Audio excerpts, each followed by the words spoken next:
The Daughters of Mary Help of Christians, Filii di Maria Auxiliatrice, FMA, fondly known as Salesian Sisters of Don Bosco, ushered in a 3-year preparation for the centenary of FMA's presence in northeast India to mark the arrival of the 6 pioneer missionaries, namely Sister Innocenza Valino, Sister Cecilia Da Roit, Sister Giulia Berra, Sister Clotilde Appiano, Sister Maria Bricarello, and Sister Antonietta Rossetti, who brought the FMA charism to India.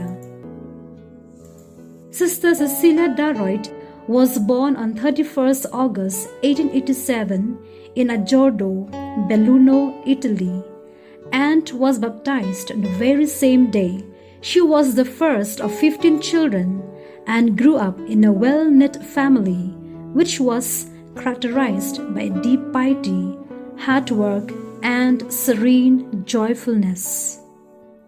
Sister Cecilia used to narrate how her mother, being the organist of the parish church, and her father, member of the parish choir, gave the name of the patron of singers to their firstborn daughter, and how in the family they were all great lovers of singing and music. Cecilia herself, at the tender age of 10, played a beautiful piece in her home and in the church.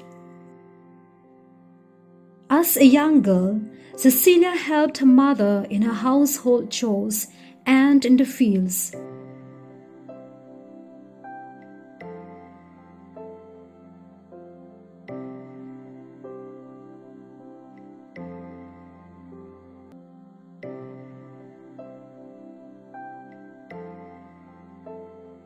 When she found a little time, she would go to her father's shop, saying, "I came to help you."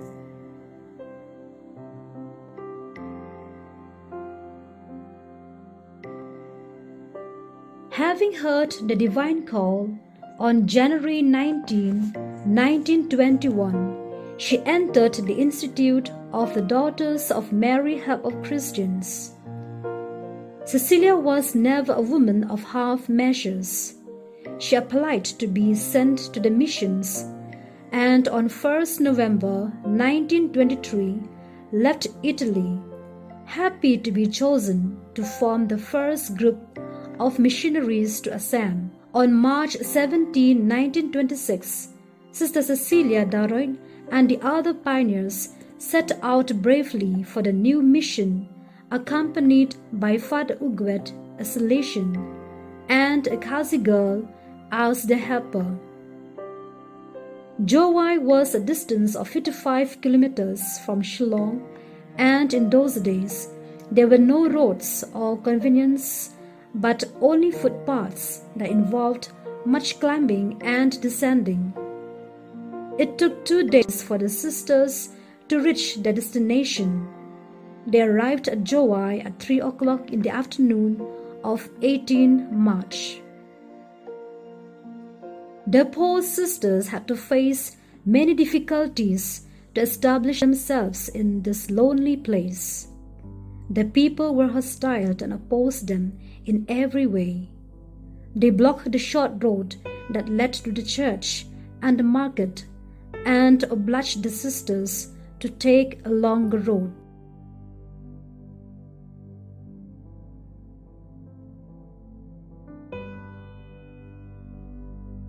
What we need, toy tie of it. The tie of it, the tie of it, like it. Aster Romano bed. Kate cekai tu Islam, nyurun kai pop. Jadi like Her Titan. Hey, last time, to yang pini tau.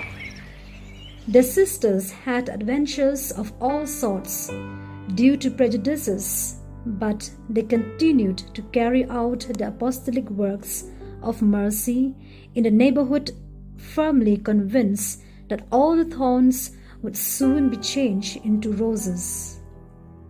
Finally, through the intercession of Mother Mazzarello, Monsignor Louis Matthias and the provincial appealed to the Assam government in Shillong, and the problem was solved. Hence, the mission began to progress rapidly.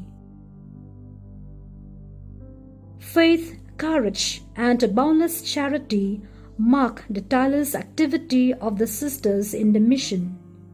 They were proclaimers of the word not only in words, but in the conduct and testimony of life. Sister Cecilia's life was a real inspiration, a model of virtues. She exhorted more with her examples than her words. She was always active, watchful, calm, serene, and witty. She was an angel of goodness. She contributed much to the house recreation through her lively and witty stories and performed a great part in the work of the house. She was truly humble. She loved poverty and dedicated her service to the Lord with much generosity. The journey has been long. The unexpected twists and turns, the agonies and ecstasies of discovering the untrodden paths have made the mission like how it is now. We salute with pride and respect the vision and the legacy of our brave and courageous missionaries, particularly Sister Cecilia Da Roit, who embarked on the mission with loyalty and dedication to realize the dream of Don Bosco and Mother Mazzarello.